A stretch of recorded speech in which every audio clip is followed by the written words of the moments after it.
খুব খোলা মনে বলতে চাচ্ছি, তোমার কি মনে হচ্ছে যে খেলাধুলা শুরু করছিল, এই যে বিভাগে মিটিং করি বেড়ালো মির্জা ফখরুল, তাতে তো মনটা করলো যে এবার তো বোধহয় কাম হয়ে গেছে। আমার দখলে নাই, বগুড়া দখলে আছে, ঢাকা দখলে আছে, তার হলাইজনা দখল করে তোরা কি করবেন? মাহমুদপুর দখল করে কি করবেন তোরা? কও, মোর বাপ দাদার 3 পুরুষ, তোমার এই বেলনা বেলতে আমার জীবন শেষ হয়ে গেল, তাও তোরা আমাকে এখনো চিনে পারলেন না। আমরা লুটপাট করতে আসার মানুষ নেই আপনাদের কাছে। এই যে ফোকরানি আমার বেটিটা এখানে, এ বলতে গেলে খুব প্রান্তিক লেভেলের, তার বেটিটাকে আমি এখানে চাকরি দিয়েছি, খুব অপরাধ হয়ে গেছি। ওই বান্ডিস চড়াত, ওই যে একটা পারভেজক একটা দিন মজুরের মানুষকে আমি চাকরি দিয়েছি, কব অপরাধ হয়ে গেছে আমার। যার যার অসুবিধা হচ্ছে টাকা খাওয়া ভালো থাকে ওলে মুখ গালে হচ্ছে এখন আমার নেতারা। আমার কাজগুলো হলো এইরকম, আমি এরকম গরিব মানুষের জন্য কাজ করতেছি, চেষ্টা করে যাচ্ছি।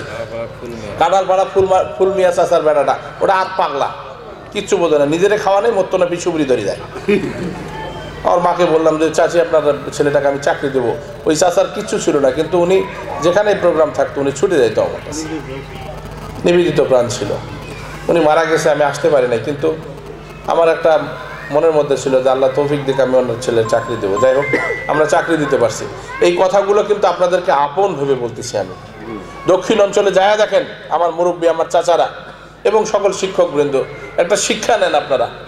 ওই অঞ্চলে কখনো রাজনৈতিক হানাহানিতে এইরকম দেখি না আমরা। আমাদের অঞ্চলে যেগুলো হয়, ওই অঞ্চলের মানুষ সকলে মিলে যে যখন ক্ষমতায় থাকে তাদের পেছনে থেকে সব উন্নয়ন করে নেয়। মাদ্রাসার যদি ভবন দেখেন তোমার মাথা নষ্ট হয়ে যাবে, সম্পূর্ণ মাদ্রাসার ভবন 2 তলা 3 তলা 4 তলা, এবং কোথার থেকে করছে বিদেশি সংস্থা, অমুক টাকা, এত সুন্দর বিল্ডিং। চর ফ্যাশন নামক একটা জায়গা আছে একদম সর্বদক্ষিণে, যদি বলেন ভোলা চর ফ্যাশন। আপনি যদি মাদ্রাসা ছবি দেখেন, তজুমুদ্দি থেকে শুরু করে হাকিমুদ্দি থেকে শুরু করে মাদ্রাসার যদি খালি ভবন দেখেন মাথা নষ্ট হয়ে যাবে। সেখানে কি মানুষ রাজনীতি করে না?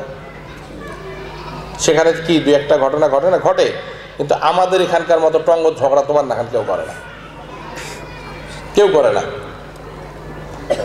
যেহেতু স্পষ্টভাবে বলতে চাচ্ছি যে কথাটা, যদি মনে হয়ে থাকে যে হ্যাঁ এই তো আসো তো তারেক যে ক্ষমতা, তাহলে মুক্তরা ভোট দেন না। আর যদি মনে হয়ে থাকে যে না আমার মন্দের ভালো হলেও আমার শিবলি তো 2-4 বার আমার আকপাক দিয়ে যাতায়াত করে, সালামটা দেয়, ওর বাপু এমপি আসলো, তো দয়া করে এবার ভোটের বাক্সটা না ভরাও, ভোটের বাক্সটা ভরাও না, নিজের তন্নে ভরাও, নিজের তন্নে ভরাও। ওই যে একজন কইলো আমার জন্য তো পীর সাহেব ওয়াজের মধ্যে আমার জন্য, যখন আমি উপজেলা চেয়ারম্যান ছিলাম দাঁড়াইছিলাম, উনি আমার জন্য ভোট চাইছেন এখানে। তা তোরা যেটাই হোক একটা জায়গার থেকে আমাকে শূন্য একটা, আমি সামান্য মানুষ, উপজেলা চেয়ারম্যান বানালেন, এমপি যে মুই তোমার কি দোষ করলো তোমাকে ভোট দেওয়া দেওয়া না? আমি এই এলাকার সর্বদলের মানুষের ভোট পেয়েছিলাম উপজেলা চেয়ারম্যান নির্বাচনে। ওরা 2-3 জন মিলে যা পাইছে আপনারা আমাকে একাই সেটা দিচ্ছেন। আমি কি সেই জায়গার থেকে উপজেলা চেয়ারম্যান হয়ে আমি কি আপনাদের হক মারে খাইছি? আমি কি অন্যায় করেছি?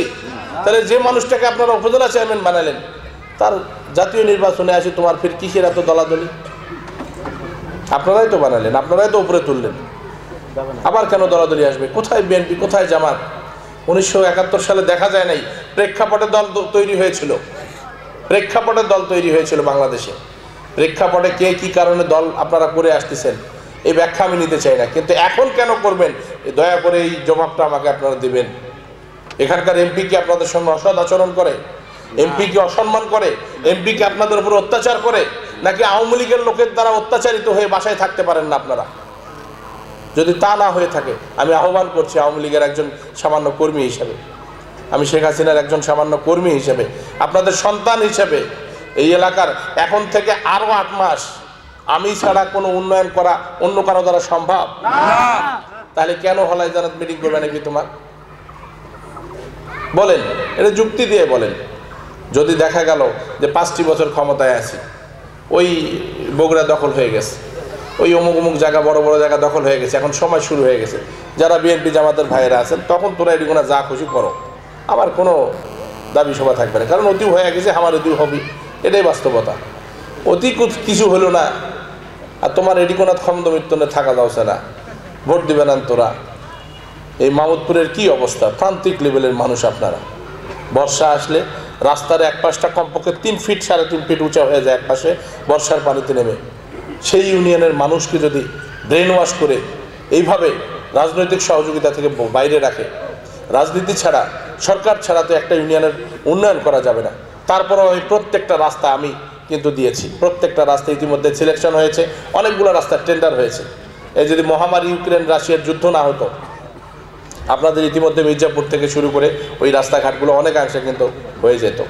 এই পাশে 2-1টা রাস্তা, আর ওই যে জগদীশপুরের ভেতর দিয়ে যেটা আমাদের একদম ঘোড়াঘাট চলে গেছে ওই পাশে, আর একটা দিয়ে দেবো ওই যে কি বলে ওটা কবলিপাড়ার দিকে, তাহলে মোটামুটি আপনাদের রাস্তাঘাটগুলো শেষ হয়ে যাবে আল্লাহর রহমতে।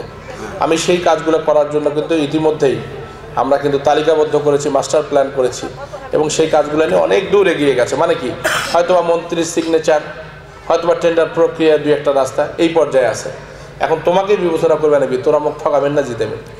জিততে পারলে তো মুই তো তোমার কাম মুই করে দিয়ে পারি, আর যদি মুখ ঠকে দেন তাহলে তো আর হবে না। এখন নতুন মানুষ কে আশা দেওয়া তোমাকে মুই জানো না, যার চেহারা মাসে 6 মাসে 2 মাসে দেখেন নাই, এখন তাই আসি কছে মুই জাতীয়তাবাদী দল, আমি জামাতে ইসলাম, মামাক ভোট দাও, কাম হয়ে গেল। বন্যার দেখলাম না, মহামারীর দেখলাম না, আর হঠাৎ করে আসি তোরা ভোট যাবেন আর হয়ে গেল, আর তোরাও দিয়ে দিলেন। আমল পরিবর্তন চাই আমি।